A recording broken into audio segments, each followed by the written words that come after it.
ચંડોળા તળાવના વિસ્તારો નજીક રાષ્ટ્ર વિરોધી અને સમાજ વિરોધી પ્રવૃત્તિઓ સામેની કાર્યવાહી દરમિયાન ક્રાઇમ બ્રાન્ચે સગીર છોકરીઓને વેશ્યાવૃત્તિ માટે તસ્કરી કરનારા વ્યક્તિઓની ઓળખ કરી ધરપકડ કરી હતી।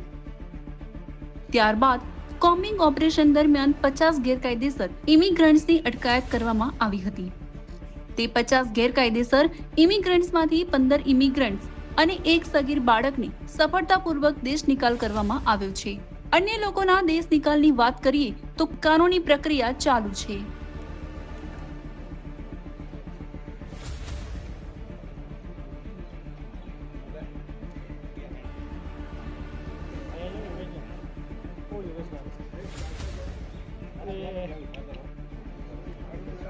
सर एक मिनट सर एक मिनट